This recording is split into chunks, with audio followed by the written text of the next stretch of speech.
Hello friends, आपका स्वागत है आपके अपने चैनल के ऊपर। और हम बात करेंगे कि जो हम पिछले हफ्ते बात कर रहे थे और इस हफ्ते जो बात कर रहे थे, और स्पेशली कल हमारी वीडियो आई नहीं, और कल वीडियो नहीं आई तो पिछली वीडियो की बात करते हैं कि वेडनेसडे में हमने क्या बात की थी।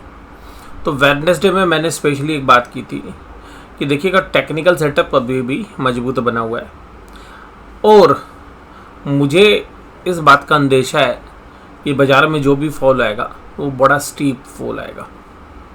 और इसके अलावा मैंने जो आपके साथ बात की थी वो ये की थी कि भाई ये फॉल तेज़ी से क्यों आएगा, क्योंकि वन साइडेड रैली हो रही थी और वहाँ पे जब भी पोज आएगा उसका तो एक अच्छा खासा टिक आएगा। और आज की जो कैंडल बनी है बैंक निफ्टी में वो 3.5 कैंडल्स को खा गई। 3.5 कैंडल्स मतलब जो पिछले 3 दिन की कैंडल्स हैं उनको, और जो चौथे दिन की आधी कैंडल्स है उसको खा के, यानी कि 3.5 कैंडल्स को आज एक कैंडल ने साफ कर दिया। ये जो सब कुछ हुआ है इसमें कुछ भी आश्चर्यचकित करने वाला नहीं है। ये बाज़ार का एक नॉर्मल फिनोमिना है। और हालांकि बाज़ार में हम इतनी तेज़ी एंटिसिपेट नहीं कर रहे थे जितनी हुई थी, और बाज़ार में निचले लेवल्स पर थोड़ा सा जो है कंसोलिडेशन नहीं हुआ था, गैप डाउन जो है बाज़ार चल रहा था। और बाज़ार ऐसे ही ऑप्टिमिस्टिक करता है और उसके बाद जो है एकदम जो है यू टर्न लेता है। जैसे मैं कभी कभी आपके साथ बोलता हूँ तेज़ी में मंदी का एहसास, तो आप लोग इस बात को भाप भी नहीं पाए कि भाई इस तरीके की एक ही दिन में गिरावट हो जाएगी क्या। और वो गिरावट ऊपरी लेवल से हुई। ऐसा नहीं कि बाज़ार खुले कमज़ोर, बाज़ार अच्छे से खुले, तेज़ी के मूड में रहे, और बाज़ार ने जो झटका दिया वो बड़ी तेज़ी से दिया। और बहुत सारे लोग जो टेक्निकल्स देखते हैं वो ये एंटिसिपेट भी नहीं कर सकते थे कि भाई बाज़ार आज बैंक निफ्टी 39,000 तोड़ देगा, 39,000 तोड़ देगा। हालांकि हमें ये अंदेशा था कि 39,000 टूट सकता है, क्योंकि कल जिस तरीके से बाज़ार को ज़बरदस्ती खींचा गया, यानी कि जो 2 पार्टीज थी उसमें से एक पार्टी ये मान के बैठी थी कि इनको खींच लेना, तो जितना खींचना है इनको बाज़ार, और उन्होंने कहा कि ठीक है इस वीकली ऑप्शंस में आप खींच लोगे, कोई बात नहीं, आप वीकली ऑप्शन को निपट रहे दो, हम दूसरी ऑप्शन को कैरी फॉरवर्ड कर लेंगे और हम बाज़ार को उल्टा कर देंगे। तो वो उन्होंने किया भी। और उसका डाउट जो है, हालांकि कल एनालिसिस नहीं आया था, वो डाउट देखिएगा कहाँ से रेज हुआ था। बहुत सारे पैरामीटर्स थे, बट लेकिन एक डाउट जो है हमें स्पेशली लगा था, वो ये फिगर थी कि जब बाज़ार इतनी तेज़ी से चल रहा हो तो कॉल्स के जो प्रीमियम है वो बहुत ज़्यादा होते हैं, और ऐसी समय पर कोई कॉल्स तो खरीदेगा नहीं। और बड़ी मात्रा के अंदर जो ऑप्शंस जो है एफआईआईज़ के द्वारा इंडेक्स की जो ऑप्शंस खरीदी गई वो आप देखेंगे कि स्क्रीन पे एक बड़े अमाउंट की थी। इससे पहले दिन भी उन्होंने एक बड़ी ऑप्शंस खरीदी थी 17 अगस्त को, फिर उन्होंने 18 अगस्त को खरीदी, तो करीबन 16,000 करोड़ की जो है ऑप्शंस उन्होंने खरीद ली 2 दिन में। जिस दिन एक्सपायरी है उस दिन भी वो ऑप्शंस खरीद के गए हैं। तो यहाँ से ये डाउट हमें रेज हो रहा था कि भाई ये जो ऑप्शंस खरीदी जा रही हैं ये ऑप्शंस कॉल तो नहीं होंगी सारी, कुछ ना कुछ पुट भी जरूर होंगी। और पुट के अंदर एक ही बात है कि एक ही झटका मारेंगे ये, और बाज़ार ऊपर से एक ही झटके में जब नीचे गिरेगा तो जो है पैसे बन जाएंगे। लेकिन आज इन्होंने बड़े स्मार्टली जो है एफआईआईज़ की मैं डेटा पहले आपके साथ डिस्कस करूं, इन्होंने बड़ा स्मार्टली जो है अभी जो मुझे लग रहा है मैं आपको समझाने की कोशिश करूँगा। मुझे जो लग रहा है वो आज एफआईआईज़ ने कैश में बाइंग की, और अपना जो सेंटीमेंट था वो कल उन्होंने बता दिया था, एफआईआईज़ ने कल सेलिंग कर दी थी कैश मार्केट में। तो आज ये तो बात समझ में आ गई थी कि रिटेलर को भी कि भाई एफआईआईज़ ऊपर से कहीं सेलिंग ना कर दे बाजार खुलते के साथ ही। तो एफआईआईज़ ने क्या किया, माल बेचा, खूब दब के माल बेचा है। और डीआईआईज़ ने जो है दब के माल बेचा है। अब आप कहेंगे सर एफआईआईज़ ने तो बेचा नहीं, यहाँ मत देखो, भी एफएनओ में बताता हूँ आपको सोते। ये देखिएगा, ये डीआईआईज़ ने भी बहुत दिनों के बाद इतना बड़ा अमाउंट सेल किया है, इतना बड़ा अमाउंट। आप अगर पिछले जो कैंडल 2 दिन में जो सबसे बड़ी 2 पिछले 5 दिन की जो सेलिंग है उन 2 दिन को जोड़ दो, वो एक ही दिन में सेल कर दिया। तो डीआईआईज़ ने बहुत दिनों के बाद ऐसी एग्रेसिव सेलिंग किया। अब देखिएगा, जब डीआईआईज़ सेलिंग कर रहे हैं और अगर वो सेलिंग करते रहेंगे तो एफआईआईज़ की पोजीशंस दोनों साइड होती हैं, वो हेज करके चलते हैं पोजीशंस को, ऊपर भी नीचे भी। तो उनको ये था कि भाई अगर बाजार एकदम गिर जाएगा तो भाई हमारी तो बहुत सारी पोजीशन जो हेज में है वो टेंशन में आ जाएंगी। तो उन्होंने यहाँ पे देखिएगा एफआईआईज़ ने कैश में बाइंग की, लेकिन उनको पता उनको माल तो बेचना था, तो उन्होंने देखिएगा इंडेक्स फ्यूचर बेच मारे, स्टॉक फ्यूचर्स बेच दिए, जो ऑप्शंस खरीदी थी तो क्योंकि पुट में प्रीमियम अच्छा है, वो मुझे लगता है कि इसमें ज़्यादातर पुट का हिस्सा होगा और वो पुट बेच दी। तो ये हमें अंडरस्टैंडिंग आ रही है। FIs के डेटा आज मैंने पहले ही आपके साथ एनालिसिस कर लिया। अब बात करते हैं दूसरी है निफ्टी के अंदर। तो निफ्टी में क्या रहा आज? अब निफ्टी में 198 पॉइंट्स, जिस तरीके से कल बाजार बंद हुए थे जो है कोई नहीं सोच सकता था कि भी इस तरीके का होगा। लेकिन मैं आपको बोल रहा था भाई देखो इस तेजी में टेंशन मत ले लेना, ये जब भी रुकेगी एकदम शार्प फॉल देगी। आप शार्प फॉल ना माने इसको, क्योंकि लोग तो उम्मीद कर रहे थे 18,000 की और ये आ गया 17,710। ऐसा नहीं है कि अभी बहुत बड़ी कमजोरी स्टार्ट हो गई है, बट एक दिन का जो फॉल है वो तो आया ही है। और अभी भी मेरा जो नज़रिया है वो ऐसा है, मैं आपको इसी वीडियो के अगले हिस्से में बताऊंगा, आपको नज़रिया क्लियर हो जाएगा। मैं कोई बहुत बड़ी तेज़ी नहीं देख रहा। एक रिजेक्शन और जो है ऊपरी लेवल्स पर अगर एक बार और आ गई, मान लीजिएगा एक पुल बैक आता है फिर एक रिजेक्शन और आ जाती है चार्ट के ऊपर, तो फिर जो है कंफर्मेशन आ जाएगी कि भाई अभी एक बार दोबारा से बाजार उल्टी तरफ चलना शुरू होगा, यानी कि मंदी की तरफ चलना शुरू होगा। बट अभी एक कंफर्मेशन हालांकि मैं कंफर्मेशन का इंतजार नहीं कर रहा, मुझे अभी भी काफ़ी अच्छे चांसेस लगते हैं कि बाजार नीचे की तरफ रुख करेगा सोमवार को भी। और यहाँ पर निफ्टी 50 के अंदर अगर हम देखें तो 17992 और सबसे पहले ओपनिंग प्राइस देखिएगा 17966 और वहाँ से बाजार खींच के लाया 200 पॉइंट। ओपनिंग प्राइस से देखिएगा 200 से भी ज़्यादा पॉइंट है। तो आप ये समझ सकते हैं कि जो बुलिशनेस थी, यानी कि जो तेज़ी थी, उसको किस तरीके से प्रहार किया गया, वो यहाँ से भी आपको समझ में आएगा। निफ्टी में 3 कैंडल साफ हो गई है, बैंक निफ्टी में 3.5 कैंडल, 1 कैंडल ग्रीन, दूसरी कैंडल और 3 कैंडल। ये 3 कैंडल ग्रीन की हैं, थर्सडे की, वेडनेसडे की और ट्यूसडे की। तीनों कैंडल एक ही कैंडल के अंदर साफ। और जो ट्यूसडे की जो कैंडल थी, जो ट्यूसडे का लो था, उस पर बाजार बंद हुआ है। तो ये एक नेगेटिव सिग्नल होता है। अब इस सिग्नल के अंदर हालांकि हो सकता है कि बाजार अगले दिन थोड़ा सा कंसोलिडेट करके दोनों साइड मूव करने की कोशिश करे, लेकिन जिस तरीके से इंटरनेशनल डेटा तैयार हो रहे हैं अभी, अगर मैं नॉर्मल केस में अगर इस चार्ट को इंटरप्रेट करता, अगर मैं एक्सटर्नल खबरें नहीं हो, तो मैं ये मानता कि एक थोड़ा सा कंसोलिडेट होकर बाजार दोनों साइड की तरफ थोड़ी देर मूव करता और फिर फाइनल डिसीजन लेता। लेकिन अभी जिस तरीके से ये जो चार्ट है, इसको देख के क्लियरली लग रहा है कि ये जो ऊपरी लेवल्स पे जो लोग थे उनको ट्रैप किया है। और मैं आपको एक स्पेशली बात बताता हूँ। वो स्पेशल बात क्या है कि जो थर्सडे का सेशन था, थर्सडे का यानी कि कल का सेशन, उस सेशन में एक चीज़ बड़ी देखने के लिए मिली। जो लोग कॉल बेच के बैठे थे और उन्होंने अपनी पोजीशन अनवाइंड नहीं की थी, वो बड़े परेशान हो गए थे कि भाई यार कॉल बेच रखी है, रोज़ पैसे बढ़ जाते हैं, M2M बढ़ जाते हैं, या जिन्होंने फ्यूचर शॉर्ट कर रखे हैं, तो वो लोग बड़े परेशान हो गए। और स्पेशली कल 3 बजे के बाद कि यार ये तो एंटिसिपेट ही नहीं किया था कि भाई 500 भी तोड़ देगा और उसके बाद भी, और फिर कल दिन में जिस तरीके से एक बार गिरावट आई और फिर ऊपर से पुल बैक हो गया, तो उम्मीद नहीं थी लोगों को कि भाई इस तरीके। तो लोगों ने क्या किया कल, स्पेशली जब वो लास्ट में परेशान हो गए, तो सब ने में से बहुत सारे लोग, हम भी कुछ लोगों को जानते हैं, उन्होंने 39,500 39,000 की पुट बेचनी शुरू कर दी।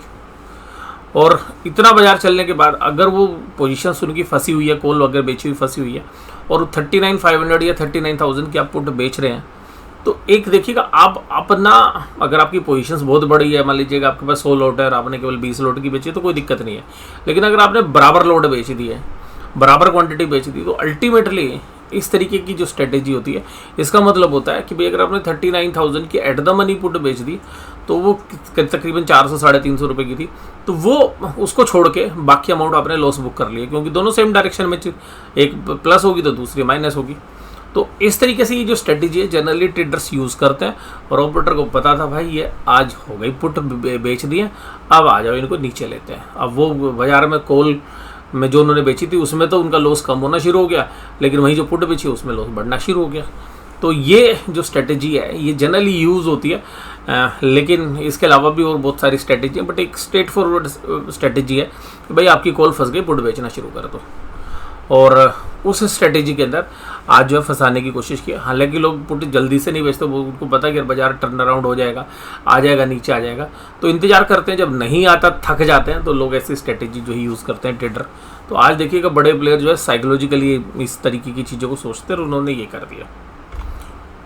आज जो तेजी थी वो Adani ports, Larsen and turbo, Infosys, TCS और आइसर मोटर में थी। कमजोरी कहाँ थी? रिलायंस में थी, बजाज फाइनेंस में थी, आईसीआईसीआई बैंक में। आईसीआई बैंक बड़ा सरप्राइज कर रहा था आज, एक बार तो 865-66 के रेट भी लगाए। HDFC bank 1493, Bajaj Finserv. और एक चीज़ और बताता हूँ मैं आपको कि आज एडवांस डिक्लाइन रेशो रिवर्स हो गई, यानी डिक्लाइन वाले ज़्यादा हो गए। अदानी पोर्ट्स 4.5% से ज़्यादा की तेजी थी और एल&टी और बाकी शेयर्स तो सब फ्लैट थे। और कमजोरी थी इंडसइंड बैंक में। और इंडसइंड बैंक में मुझे पर्सनली ऐसा लगता है कि अभी जिस तरीके का बिल्डअप पिछले महीने हुआ है, यानी कि जो इसी महीने जो रिजल्ट के बाद जो बिल्डअप हुआ है, तो भाई बड़े प्लेयर्स अपने प्रॉफिट तो बुक करेंगे। उस प्रॉफिट बुकिंग में हो सकता है कि आपको ये शेयर 1030, 1040 रुपये के आसपास भी नज़र आ सकता है। अभी भी मुझे वीकनेस लगती है इसमें, 20-30 रुपये की और वीकनेस आ सकती है, क्योंकि जो 150-200 पॉइंट का जब रनअप होता है तो यार लोग प्रॉफिट तो बुक करेंगे ना। अपोलो हॉस्पिटल, बजाज फिनसर और टाटा मोटर्स और टाटा कंज्यूमर प्रोडक्ट्स, इन शेयर्स में भी कमजोरी थी। निफ्टी बैंक 38985 हाई से देखिएगा 39795 और ओपनिंग प्राइस से देखिएगा तकरीबन 750 पॉइंट के नीचे जो है धकेल दिया है बाजार। तो ये बड़ा जो है प्रेशर डाल रहा था आज निफ्टी के ऊपर भी। तो निफ्टी में मेजर प्रेशर निफ्टी बैंक की तरफ या फाइनेंशियल्स की तरफ से थे। अब अगर यहाँ पे कैंडल की बात करें तो 1 2 3 ये हो गई और ये देखिएगा चौथी, ये भी आधी हो गई, यानी कि जो मंडे वाली कैंडल थी उसका भी आधा हिस्सा खा गए। अभी यहाँ एक गैप है, इसकी मैं बात कर रहा था कि शायद इस गैप को फिल करने आए, तो हो सकता है कि आपको मंडे को 38,300 से 38,500 के भाव भी देखने के लिए मिल सकते हैं। हालांकि 38,000 के आसपास बहुत अच्छा कंसोलिडेशन बाजार में हुआ था, तो हम उम्मीद नहीं कर रहे कि 38,000 किसी भी तरीके से टूटेगा।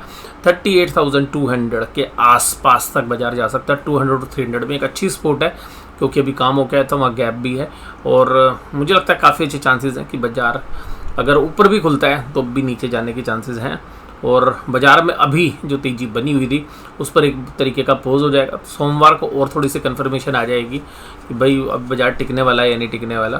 तो हालांकि यहाँ पर हमें लगता है कि एक अच्छे ब्राइट चांसेस हैं कि बाजार 39,000 के नीचे ही मंथली एक्सपायरी के अंदर क्लोज होगा।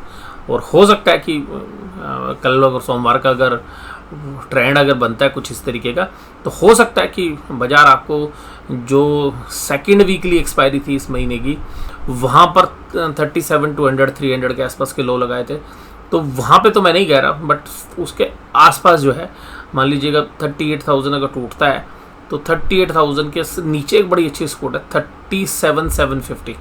इसको बहुत ट्रेड में जो है 4-5 दिन जो है रिस्पेक्ट दी थी बाजार ने। तो 37,750 एक ऐसा लेवल है जहाँ पर, और 38,500 एक ऐसी रेंज है जहाँ पर मुझे लगता है इस रेंज के बीच में शायद आपको एक वीकली और मंथली एक्सपायरी शायद देखने के लिए मिले। ये मेरी अपनी अंडरस्टैंडिंग है, लेकिन इसका बिल्कुल ये मतलब नहीं है कि आप ट्रेड उसी तरीके से लें। एजुकेशनल पर्पजेज़ के लिए मैं आपको सारी चीज़ें शेयर कर रहा हूँ। अब बात करते हैं SBI, HDFC, ICICI, Kotak Mahindra bank. भैया ये बड़े प्लेयर्स हैं ना, जिस दिन करते हैं एक ही साथ करते हैं, एक साइड तेजी एक साइड मंदी। अब सब लोग तेजी खेल रहे थे, इन्होंने मंदी कर दी, यानी कि तेजी में मंदी का एहसास कर दिया। AU स्मॉल फाइनेंस, भैया कोई स्क्रीन पे है ही नहीं, क्या बताऊँ, सब माइनस है, सब माइनस है। IndusInd, federal, RBL, Punjab national, बंधन, और बंधन 281 पे, ठीक है जी। ये SBI, IDFC first bank, ICICI, Kotak Mahindra, HDFC bank, axis, AU small finance में सब माइनस में। ये डेटा मैं आपके साथ एनालिसिस कर चुका हूँ। प्रोटोकॉल रेशियोज देखिएगा, अगर वॉल्यूम में देखेंगे ओपन इंटरेस्ट के अंदर तो आपको क्या फिगर्स दिखा रही है। PCR का ओपन इंटरेस्ट कह रहा है 0.65, यानी कि पुट राइटर डर गया भैया, बैकफुट पे आ गया एक ही दिन के अंदर। हालांकि वॉल्यूम के मामले में फिर भी कंफर्टेबल है, बट निफ्टी के अंदर भी जो है बैकफुट पे आ गया, यानी कि पहली बार ऐसा लग रहा है दोनों के अंदर बैकफुट पे आए। जनरली क्या हो रहा था कि एक बार निफ्टी स्ट्रेंथ दिखा रहा था, एक बार बैंक निफ्टी स्ट्रेंथ दिखा रहा था। अब क्या जो है बड़े प्लेयर्स शायद दोनों को एक साथ जो है डायरेक्शंस में करा सकते हैं। और बड़े प्लेयर्स के अगर हम व्यू देखें तो अभी पुल बैक अगर कोई भी आता है मान लीजिएगा सोमवार को, तो मुझे लगता है कि वो भी एक सेलिंग अपॉर्चुनिटी जो है होगी। और जब तक बाजार 39,200 के ऊपर ना चले, तब तक आप मंदी ही समझिए। और अगर बाजार 39,200 के ऊपर ट्रेड करने लग जाए बैंक निफ्टी स्पेशली, तो ही कोई तेज़ी मान के चलिएगा। अदरवाइज जब तक 39,200 के नीचे बाजार है और तो आप इसको एक सिलसिलेवार तरीके से मान के चलिएगा कि बाजार ऊपरी रुख पे अटकेगा। डाउ जोन्स का इंडस्ट्रियल एवरेज 33,719 तो 0.82, हालांकि अभी इससे थोड़ा सा उभर गया है।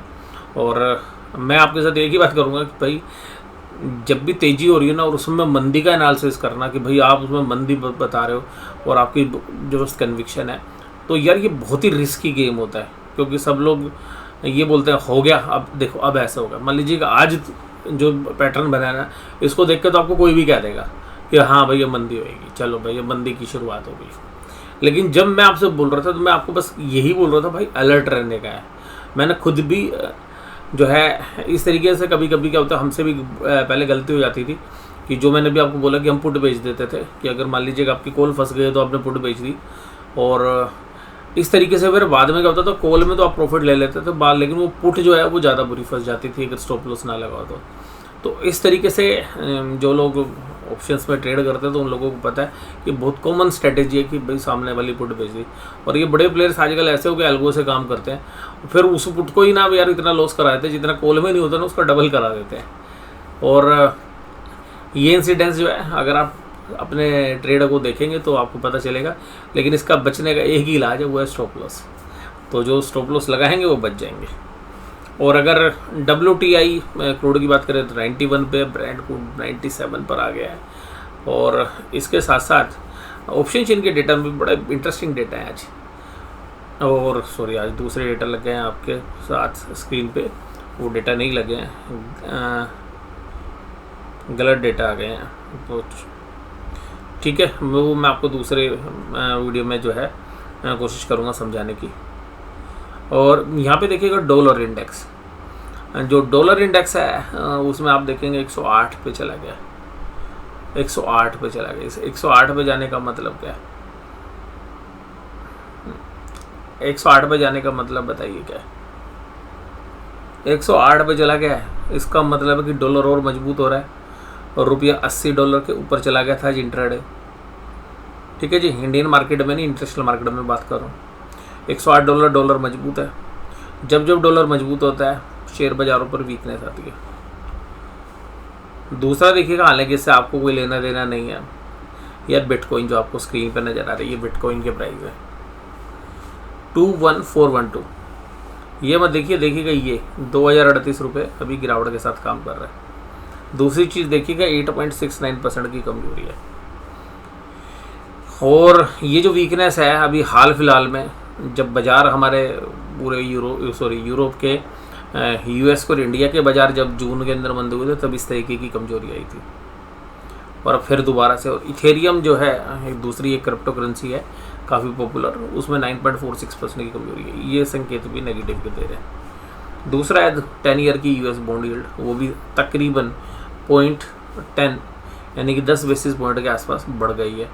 तो ये भी इंटरेस्ट रेट को बढ़ने की तरफ संकेत दे रहे हैं। तो ये सब चीज़ें थोड़ा सा आपको कंफ्यूज करेंगे कि भाई हाँ बाज़ार ऊपरी लेवल पर थे तब इनमें कुछ नहीं हुआ, अब जो एक ही दिन बाज़ार गिरे तो एकदम ये सारी चीज़ें नेगेटिव आपको नज़र आने लगी।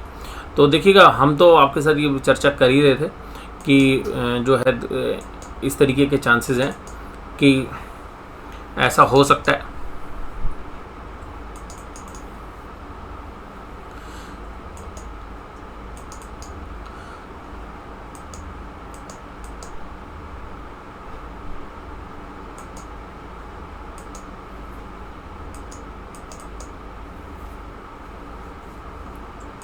तो मैं आपसे जो बात कर रहा था ऑप्शन चेन की,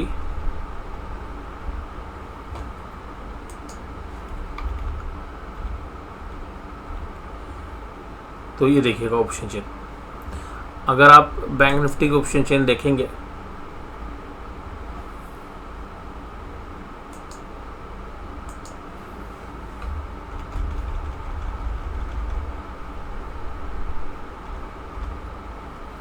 देखिए निफ्टी की ऑप्शन चेन आप देखेंगे तो आज जब बाजार टूटा तो हुआ क्या, आज यहाँ देखेंगे कि 17750 पे बाजार आ गया ऊपरी लेवल से। कॉल राइटर इतने एग्रेसिव हो गए, इतने ज़्यादा एग्रेसिव कि भाई अब तो उनको लग गया भाई अब तो बाजार नीचे जाएगा। कॉल राइटर की एग्रेसिवनेस देखिएगा, कहाँ कॉल बेची है आप, कॉल देखिएगा। ये 17,800 है, 72,000 contact, 17850 34,000 contact, 17,900 98,000 contact, 18,000 1 lakh contact. ये लगभग डबल हो गई, ये लगभग डबल हो गई, मतलब टोटल कॉन्टैक्ट में ये 1.5 गुना हो गई। अब आइएगा पुट में, पुट बेचने वाले 17,700 पे नजर आया, केवल 15,000 कॉन्टैक्ट, 17,600 पे 16,000 कॉन्टैक्ट। टोटल ओपन इंटरेस्ट अगर आप देखें तो 17,500 पर आपको नजर आएगा नियर में 22,000 कॉन्टैक्ट। तो ये जो राइटिंग हो रही है, ये राइटिंग और ये कॉल में राइटिंग ज़मीन आसमान का फ़र्क है। और पुट में देखिएगा अनवाइंडिंग होगी 17,900 पे। तो ये जो पुट राइटर थे वो ट्रैप हुए हैं यहाँ पे, और ये जबरदस्त कॉल राइटिंग हुई है। ये जबरदस्त कॉल राइटिंग भी संकेत दे रही है कि भाई बाजार अब ऊपर खींचना बड़ा मुश्किल है। तो बड़े इंस्टीट्यूशंस ही तो हैं जो ये बेच रहे होंगे इस टाइम पर, क्योंकि फ्राइडे के सेशन में जनरली जो हमारे ट्रेडर्स भाई हैं, रिटेलर्स, वो जनरली मंगलवार, बुधवार और बृहस्पतिवार में ज़्यादा एक्टिव, और बृहस्पतिवार में तो बहुत एक्टिव रहते हैं। तो वो इस दिन जो है जनरली पोजीशन रखते हैं, भी तो हल्की रखते हैं, क्योंकि टाइम डिके नहीं मिलता है। तो जिस वजह से हमें लगता है कि इंस्टीट्यूशंस की सेलिंग है ज़्यादा। आप अगर बैंक निफ्टी में भी देखें तो बैंक निफ्टी में भी आप ऊपरी लेवल से देखेंगे तो कॉल राइटिंग धड़ाधड़ हुई है। धड़ाधड़ का मतलब है बड़ी एग्रेसिवनेस के साथ। आप यहाँ देखिए 39,800, 45, 51, 80, 23, 32,000, 45,000, 30,000, 61,000, लगातार एग्रेसिव। और पुट में देखो, पुट में 34,000 है, 38,500 पे, 39,000 पे 26,000 है, और यहाँ पे तो अनवाइंड ही हो गई 38,800 पे तो, और ऊपर तो है ही। और जहाँ पे कॉन्टैक्ट की बात करेंगे 39 पे 83,000 है कॉन्टैक्ट कॉल साइड में, पुट साइड में भी अच्छे हैं 7779, क्योंकि एब्सोल्यूट नंबर है। उसके बाद अगर मैंडेट पॉइंट दूर जाएंगे तो 32,000 कॉन्टैक्ट है, 30,000 आज ही ऐड हुए कॉल में, जबकि पुट में आप जाएंगे तो 22,000 है। 200 पॉइंट ऊपर जाओगे तो देखिएगा 39,200 में 41,000 कॉन्टैक्ट लिखे, 49,000 कॉन्टैक्ट्स हैं। यहाँ पर आप जाओगे तो अनवाइंडिंग होगी और 31,000 कॉन्टैक्ट है। 300 पॉइंट दूर पे जाओगे तो आप देखिएगा यहाँ पे 38,000 है, फिर 39,400 पे 23,000 कॉन्टैक्ट है, जबकि यहाँ कॉन्टैक्ट टोटलिटी में भी कम है और जो रेटिंग हुई है वो भी कम है। तो ये भी आपको बयां कर रही है कि थोड़ी सी कमजोरी हो सकती है। और आज का ये एनालिसिस आपको कैसा लगा जरूर से जरूर मुझे कमेंट बॉक्स में बताइए। वीडियो देखने के लिए धन्यवाद। Thank you very much.